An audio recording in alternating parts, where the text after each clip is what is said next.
American president Donald ട്രംപിന്റെ രാഷ്ട്രീയ ജീവിതത്തിലെ ശ്രദ്ധേയമായ ഒരു അധ്യായമാണ് യുക്രൈൻ പ്രതിസന്ധി പരിഹരിക്കാൻ റഷ്യൻ പ്രസിഡന്റ് പുടിനുമായി നടത്തിയ അലസ്ക ഉച്ചകോടി. ഈ കൂടിക്കാഴ്ചയെക്കുറിച്ചുള്ള വിമർശനങ്ങൾ, അതിന്റെ യഥാർത്ഥ ലക്ഷ്യങ്ങൾ, കൂടിക്കാഴ്ചയുടെ ഫലങ്ങൾ, ആഭ്യന്തര രാഷ്ട്രീയത്തിൽ അത് ചെലുത്തിയ സ്വാധീനം എന്നിവയെല്ലാം വിശകലനം ചെയ്യുമ്പോൾ ട്രംപിന്റെ നീക്കങ്ങൾ ഒരു തന്ത്രശാലിയായ രാഷ്ട്രീയ നേതാവിൻ്റെതായിരുന്നുവെന്ന് വ്യക്തമാകും. അലസ്ക ഉച്ചകോടി നടക്കുന്ന സമയത്ത് ഡൊണാൾഡ് ട്രംപ് അദ്ദേഹത്തിന്റെ രാഷ്ട്രീയ ജീവിതത്തിലെ ഏറ്റവും വലിയ പ്രതിസന്ധികളിലൂടെ കടന്നു പോവുകയായിരുന്നു. ട്രംപിന്റെ പ്രധാന രാഷ്ട്രീയ പ്രസ്ഥാനമായ മേക്ക് അമേരിക്ക ഗ്രേറ്റ് അഗെയിനിൽ പോലും ആഭ്യന്തര തർക്കങ്ങൾ വർദ്ധിച്ചു വന്നിരുന്നു. ഈ തർക്കങ്ങൾക്ക് പ്രധാനമായും രണ്ട് കാരണങ്ങളാണ് ഉണ്ടായിരുന്നത്. ലൈംഗിക കുറ്റവാളിയായ ജെഫ്രി എപ്സ്റ്റൈന്റെ ഫയലുകൾ പുറത്തുവിടുമെന്ന് ട്രംപ് മുൻപ് വാഗ്ദാനം ചെയ്തിരുന്നു.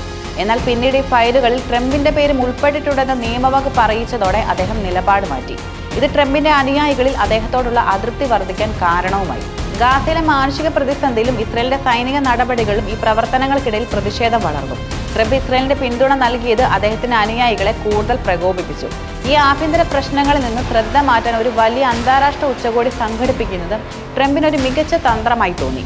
ഇസ്രയേൽ പ്രധാനമന്ത്രി ബെഞ്ചമിൻ നെതന്യാഹു തന്റെ ആഭ്യന്തര പ്രശ്നങ്ങളിൽ നിന്ന് ശ്രദ്ധ മാറ്റാൻ ഗാസയിലെ സംഘർഷം ഉപയോഗിക്കുന്നത് പോലെയാണ് ട്രംപ് അലസ്ക ഉച്ചകോടി ഉപയോഗിച്ചതെന്ന് അന്താരാഷ്ട്ര മാധ്യമങ്ങൾ റിപ്പോർട്ടും ചെയ്തിരുന്നു.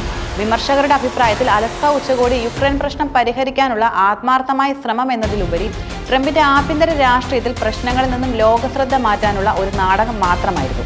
ലോകം മുഴുവൻ ഉറ്റുനോക്കുന്ന ഒരു കൂടിക്കാഴ്ച സംഘടിപ്പിക്കുന്നതിലൂടെ എപ്സ്റ്റൈൻ ഫയലുകൾ, ഗാസയിലെ മാനുഷിക പ്രതിസന്ധി, താരിഫ് യുദ്ധം, കുടിയേറ്റ പ്രശ്നങ്ങൾ തുടങ്ങിയ വിഷയങ്ങളിൽ നിന്ന് മാധ്യമങ്ങളുടെയും പൊതുജനങ്ങളുടെയും ശ്രദ്ധ മാറ്റാൻ ട്രംപിന് സാധിച്ചു. ഉച്ചകോടിക്ക് മുമ്പ് യുക്രൈൻ പ്രതിസന്ധിയിൽ ഒരു വെടിനിർത്തൽ പ്രഖ്യാപിക്കുകയോ അതോ സമാധാന കരാർ ഉണ്ടാകുകയോ ചെയ്യുമെന്ന് പലരും പ്രതീക്ഷിച്ചത്. കരാർ ഉണ്ടാകുന്നത് വരെ കരാറില്ല എന്ന നിലപാടാണ് സ്വീകരിച്ചത്. ഇത് ഉച്ചകോടി ഒരു പ്രകടനം മാത്രമായിരുന്നു എന്ന വിമർശനത്തിന് കൂടി ശക്തി നൽകി.